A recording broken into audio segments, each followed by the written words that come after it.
the real reason your clients don't stick around has to do with decisions and decisiveness. Oh, no. I'm Amara Andrew. I'm Jeff Sarris. This is Useful Not Famous, the show for people who care more about making money than likes and subscribers. I almost said the exact opposite. The opposite? This is starting perfectly. I thought you were going to say starting now. I was like, that's a different show. So this is a show that is in five parts. Wow, we're very decisive today. This is perfect. This show is in 3 5-minute segments. The first one, we talk about why decisiveness, why decisions matter. The second part is the what we're up to, and the third is how to be decisive. And I'll put 5 minutes on the timer. I covered my face this time instead of yours. You can cover my face anytime you'd like. Okay, so we're decisions, decisiveness. Tell me about decisions and decisiveness. Yeah, so this is something that the more people you get to meet who are high performers and things, you realize what everyone is in the business of is decisions. And being decisive is the differentiator between the successful and the not, or the unsuccessful, because there's so many decisions to make for every single thing we do. So like the strategy that we're putting into place, the strategy for this podcast is a whole litany of decisions that we had to make to get here. So now, how does this apply? Like, why are we even talking about decisions? Like, of course, you have to make decisions. Like, you may have heard about the paradox of choice.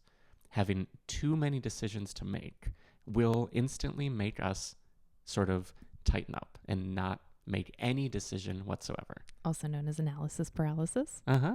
And so that's the big thing is, as service providers, as content creators, as whatever it is, we need to be decisive for the people who are paying us. So I have a question for you. Okay. How many decisions you have? So many businesses and companies that you are running, like you just have a lot of things on your plate, to put it mildly. How many decisions on average each day do you think you make? So that I couldn't even say, but just for context for people, so we have Maven together. I have Spire, my brand agency. I have Kidney Stone Diet, which is all about kidney stone prevention. And then the Minimalists are a really close partner in everything that we do as well, so helping them with things.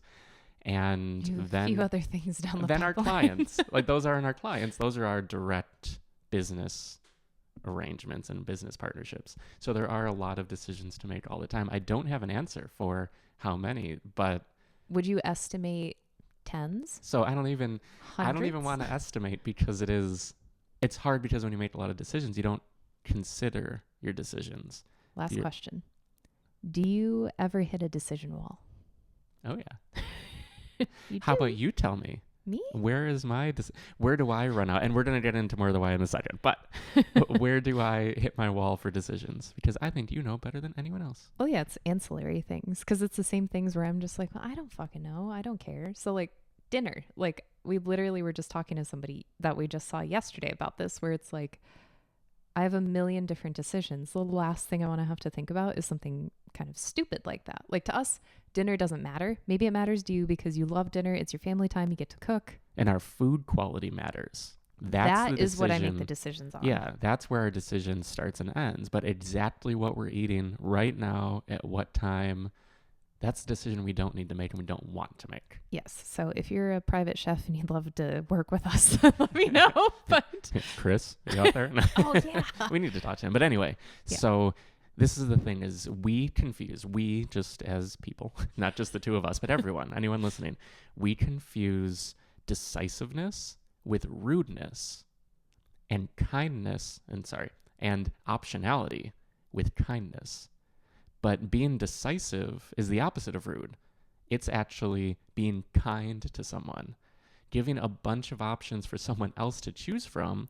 That I would say is rude, because you're giving them an assignment. So like if I reach out and I say, oh, would you like to get coffee? And then you say, what would you say? Fuck no. Oh. No. I say, sure. Yeah. Well, for me, I'd be like, sure, does this time and this day work? Yeah. But let's say other like people, just for me, if I'm the one saying, would you be up for getting coffee? And you just give Yeah, me a that yes sounds or no. great. Okay, awesome. When do you want to go and where should we go? I don't know. This sounds like your problem. Yeah, because it is. Like, because I'm the one asking for your time. And this sounds so silly to have to talk about, but that I know to a lot of people feels kind. Like, I would love to have coffee with you. I will go anywhere, whenever you want. But that's not kindness when we have hundreds of decisions to make, probably every single day. And I get the thought of it as well because we're very busy. People know we're very rarely home. So Time.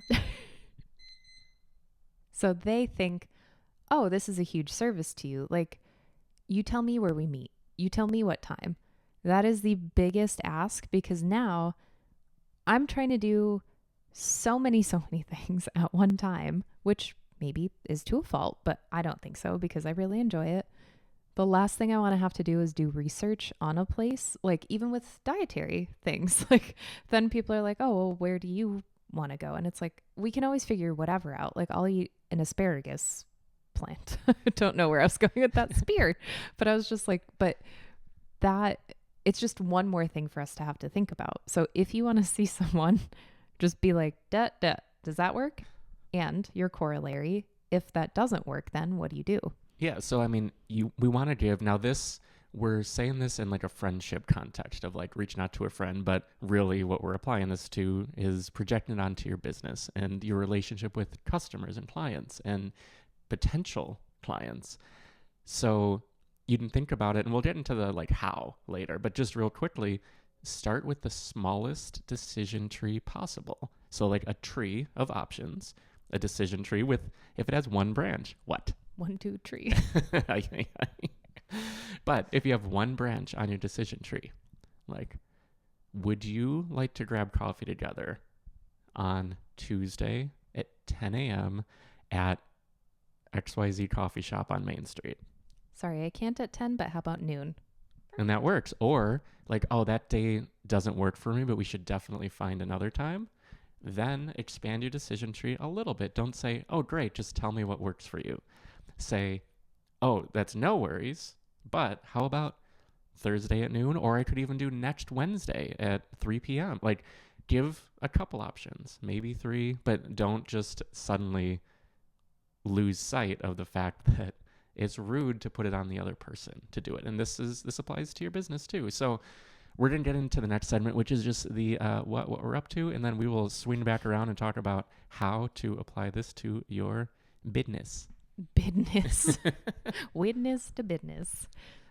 This week we filmed with our plumbing company, which is always very fun. Our plumbing company. We don't own it, but it's because we don't film with just real estate agents. Yes. Yeah, we actually... I never say real estate agents. I say realtors. Realtors. You always say real estate professionals. Well, now I'm saying real estate agents. But we filmed with them, which was very fun. And I don't know, I always like watching the progression of people as we film with them more. Like, camera shyness is a very real thing. Like, I have it and I've had it, but now because I've done so much instructing on the back end of the camera, like on the other side, I feel like I'm so much more proficient too on being on camera now. So that's just been a learning thing. And you have a lot of experience. Well, yeah. Before we started this, you sort of worked your way through the camera shyness, but you get better and better. Yeah. And like, that's what I like watching with people that we work with, is giving them that confidence to be even better each time on camera. So then it's like, okay, now you're doing this, like figuring out different systems that work for certain people. So some people, they can't move from their spot because they'll lose their train of thought. So like, that's how I am. I can't be doing things while I'm talking on camera because... What do you lose? Choo choo. My train of thought. Thank you. Where'd it go? And I'll lose my train of thought. So I need to be stationary and look straight down the barrel of the camera. And then because I'm trying to, for better or worse, remember what I'm saying, because I do a lot of art history content. So it's fact based and things like that. So many other people, though, are so much better when they move through space. And that's totally fine. It's just different skill sets. So anyway, long story short, even though this is 10 hours of talking, watching everybody that we film with find their groove and us helping them find that is just, it's like crack to me. Like I love it. I'm Well, addicted to it. And like when someone will be like, I was dripping in sweat and so nervous the first time. Usually what always happens is they're like, but once I saw the videos, I was like, wow, they actually turned that into something. And then the next time they're less nervous. They're not nervous. They're still nervous to a degree, but each time it's lesser and lesser, where we find by like, especially like if someone's very nervous, because it's natural to be very nervous, but by that third session, they're just like, hey! Yeah, like they're like old pros. They're just like, oh wow, yeah, I know exactly what we're doing. I don't know what I'm talking about, but I know my topic so well, whether it's real estate, whether it's plumbing or woo-wee, plumbing or gardening or whatever it is. Like I know my topic. Yeah. I can talk about it and I know that I don't have to worry that there's no gotchas. We're trying to make it easy. So actually decisions along these lines is that you come up with all the content ideas. They don't have to decide. Don't spoil my how. Okay, well, I will wait. No, I'm teasing. But one more for the what. You can't see this in frame yet, but you will see it now. We just came from an art fair. Let's cover my face so it don't focus on me. There we go. So we just got this new piece, which is really fun. Isn't it so cool? It is a black light paint UFO. So I don't even think I'm talking in the mic. But once we'll get a little black light to put at the base of it, but this glows. And we found an artist at an art fair who makes these and carves not just this. He is very impressive in his sculptures, and they're all wood based, and he has really fun characters and it was awesome things. And yeah, so we just spent this morning. Brought my little raven over. I also bought a cute little print of a little Nevermore raven. Yeah, we love art. And something that we discovered too is just sort of in talking, I love the art that is truly handmade and that you can see it. Like very imperfect. The paintings, like there's a painting on the wall. You can't see it in frame, but there's a painting on the wall that like has all the touches. It is ripped out of a newspaper. Someone painted on that, so it has the date. It has all these things that make it real and touchable. But then what did we discover about your taste? So I still love that because I love seeing the humanness of it.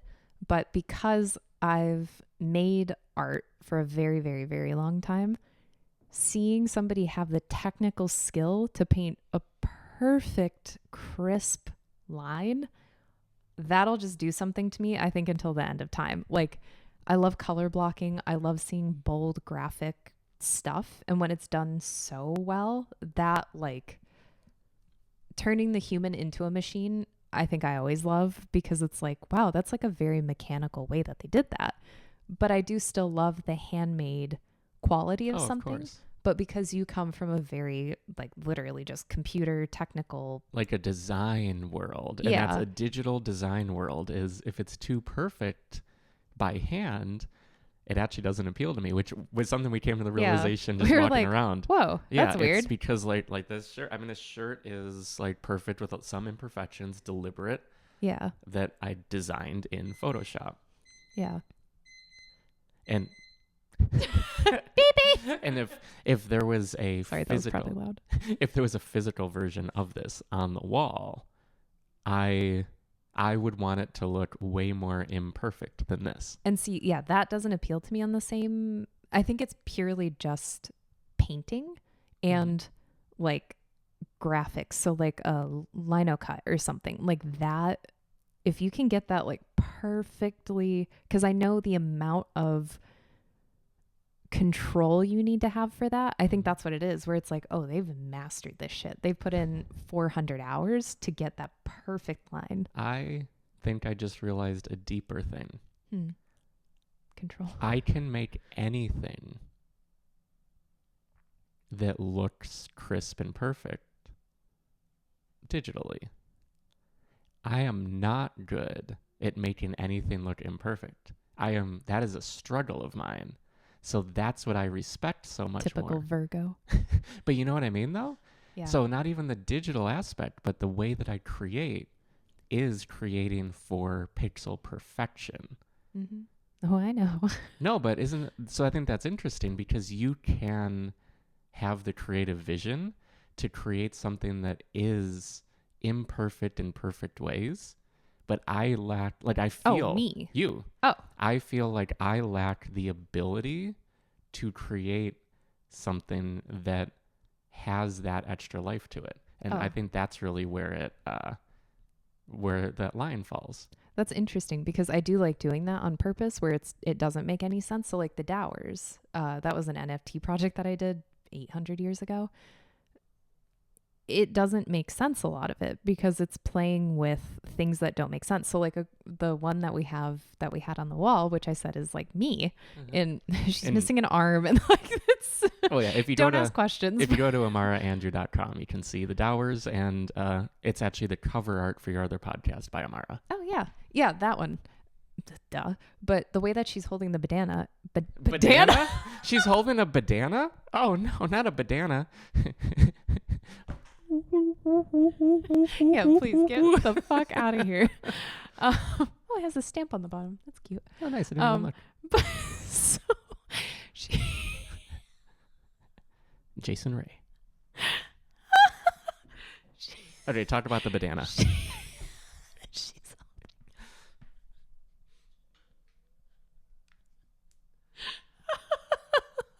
I like choked on my tongue or something. Whoa. This episode's going great. Yes, this is a little fun behind the scenes. I'm filming the filming. So here we go. This isn't like the chocolate episode that we had for our old podcast. No. But we're talking about bananas. Okay. Anyway, sir. But the way she's holding a banana, it doesn't make sense. It defies all logic. And I love that. Like, I find that so funny. And then people are like, you drew that wrong. And it's like, no, I did it on purpose. I just found it really fucking funny if the banana is literally coming through her hand. Oh my God. No, and people don't necessarily say anything like that's. No. If someone is critiquing art in that way, it's really silly. Oh, because I went to art school. So it'd be like, what the fuck are you doing? And it's because it was that, like, you need to have not necessarily, it didn't like beat the creativity out of you, but it was like, you need to have some technical skill. Yeah. Yeah. So it's like, did you mean to do that on purpose? More of like a questioning. And it's like, oh yeah, I just thought it was silly. And then it's like, oh, okay. But yeah, it's just different. Anyway. But okay. Bananas. Bananas. Okay. So on to the how section. So now it is, how do we apply decisiveness and decision making and reduce decisions for our clients and to make our business a better business? Well, yeah. So first, I guess I could talk about our personal business, what we do. So with Maven, we film video content with real estate agents, but also other small businesses. I realized what? I just wanted to say organic video marketing. Yes. That's what we do. So our niche is real estate, but we realize we need to start sort of articulating that. Organic video marketing, this is marketing. It's what we do. It doesn't matter what the industry is. We just happen to choose real estate. So that's why we talk about real estate a lot. Yes. Thank you, sir. Comrade. Banana. Anyway, so with our business, the whole point is that people have us make the decisions for them. So what we do is we literally decide every single thing. And I didn't realize it until we were talking about this concept, this idea, this decision. I only have 2 questions that I ask people. Does this date work for you to film? Or do these dates work for you to film? And are the videos good to post? That is literally it. You will not hear from me otherwise. Well, and what we do on purpose is we fly to people in their market every 3rd month. So that's what I was going to break down. Oh, okay. Sorry. Then you go on. No, you go ahead. Yeah, we film to them. We fly to them in the market, film every 3rd month for 2 days, and they're done. All the content is decided ahead of time by Amara. Everything is directed my other podcast by her. Everything is edited. Everything is published. It's 100% turnkey, 0 decisions. Yes. So there are so many different questions I could ask throughout the process. Like, do these questions work for you? Does this sound good? How are these thumbnails?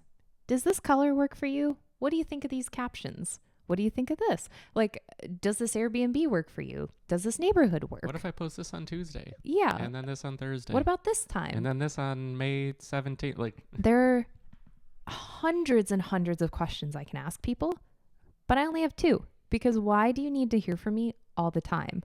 Like, that doesn't make any sense. And that's not what people are paying us for. They're paying for our expertise. And at the end of the day, Maven means literally expert. So why would I be bothering somebody who already has a million different decisions?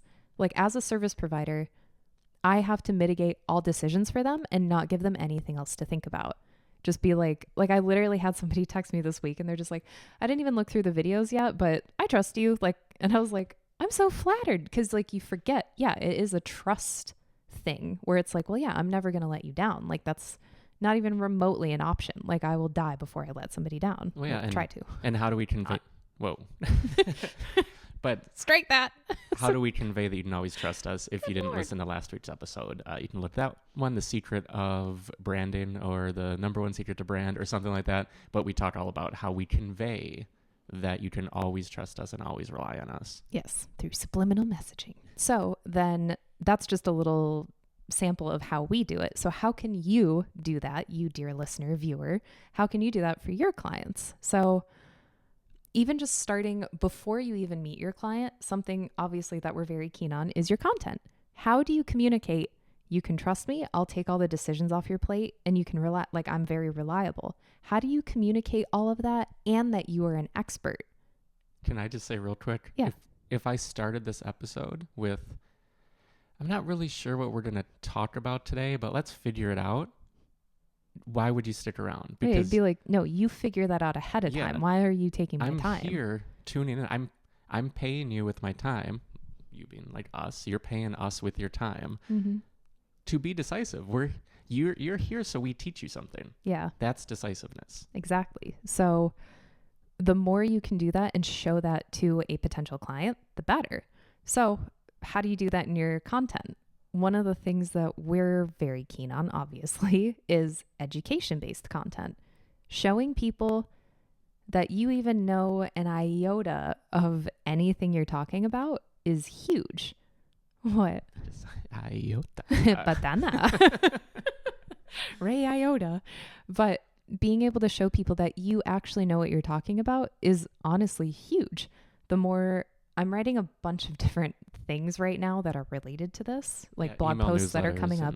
Email newsletter, which you can subscribe below. Yeah, if you're not on that, go to usefulnotfamous.com or any of our websites. You can sign up and get an email every Monday. Yeah, you can point it down if you want. Dink, dink.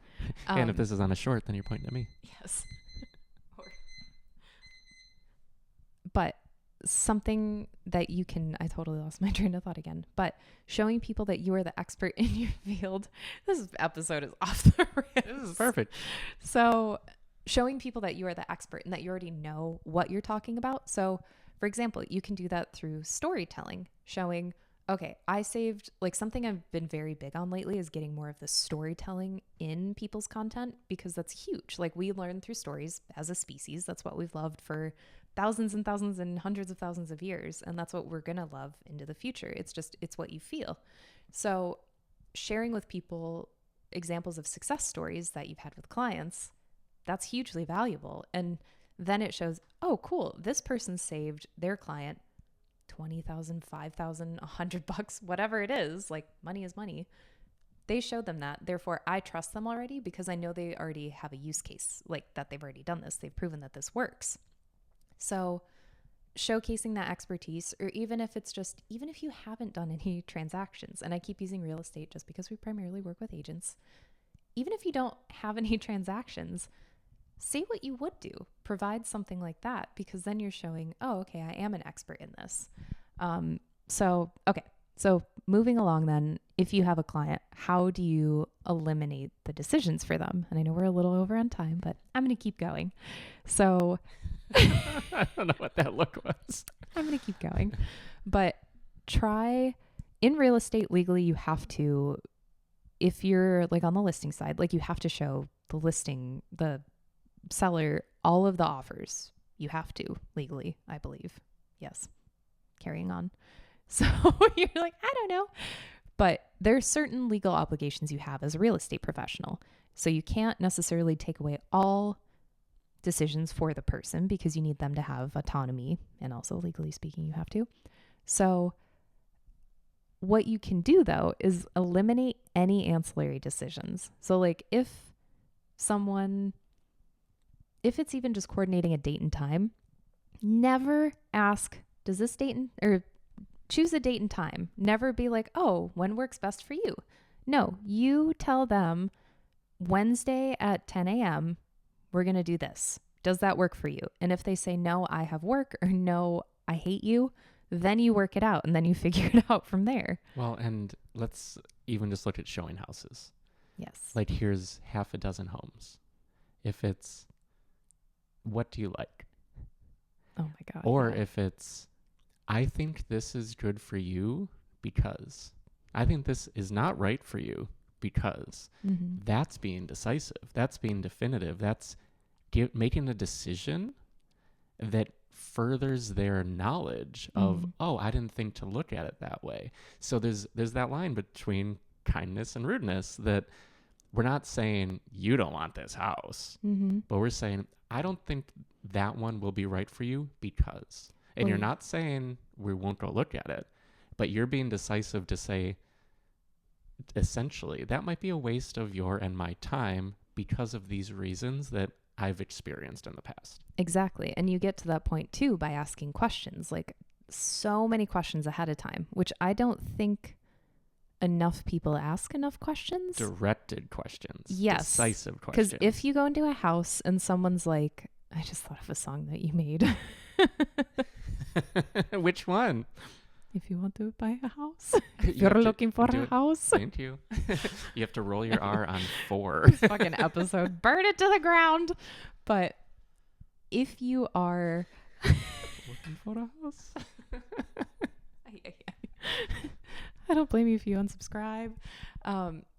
If you are looking at houses and you look at like 2 of them, let's say, ask sort of an obnoxious amount of questions, not to be annoying for the person. Maybe cap it at like 10 or something, but ask the right questions where you can actually get to the heart of what it is, where it's like, okay, did you like, not even just did you like this house, but it's like, what did you think of X? Like being very specific. Did you like the entryway in this house? Yeah. Did you like the basement?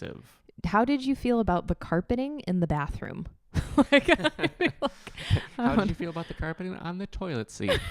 How do you feel about the carpeting in the bed? But directed, thoughtful questions. We're not just saying, very what do you specific. think? It's like, well, how do you feel? Like, and you can ask about feelings and things, but yeah, we want decisiveness. We want results. That's what we pay for. And that's what people pay us for. And no small sum, like people pay us, they invest in what we do because it's worth it. Yeah. And why is it worth it? Because we are decisive. We make decisions that are going to help them if they are willing and ready to improve and build their business. Yeah, like decisive enough to, you repeat what I say, I will tell you exactly what to say. Because I've taken the time to study all the tape and all the things. Yeah, you did everything. 4,000 videos just last year alone. Yeah, and like a lot of editing. Yeah, it's a lot. So there's a lot of experience there. Yeah. And the experience is in organic video marketing to help you get more leads. It's not to get likes. It's not to get subscribers. It's to get leads. It's the only thing we care about. And a final point that I want to make too, back to the content, before you even get your clients, something I wanted to mention too, a lot of times people feel very overwhelmed with, let's say it's, what's the first thing a seller should do before they list their home? Why am I having trouble? What's the first thing a seller should do before they list their home? A lot of people kind of crash out and just be like, well, sorry, that's a TikTok term. Don't mind me. That's cool, kids. But a lot of people will be like, oh, I don't know. Where should they start? And get really lost in the sauce. But it's like, no. Where do you think they should start? Because you could go all the way back to 10 years old and it's like, well, save everything from your lemonade stand, then invest it in VT Sacks, do this. And it's like, but if you do that, that's actually, so this is what's hard. We're decisive. So you actually said that in a decisive way.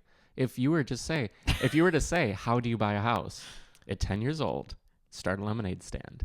By 12 years old, you'll have $2,347. Invest, like, that's decisive. But what happens? See, I do too much of this. Well, yeah. So like, but what happens is it's like, what's the first thing someone should do when they sell a house? Now, this isn't for our top bananas. This is for just broadly for people who are like, it's so hard. I don't even know what to say. Yeah. It's because you're like, well, maybe I guess if you blah, blah, blah, you can blah, blah, blah. But instead, just decide. Make the decision for them. The first thing you want to do, get pre-approved. Done.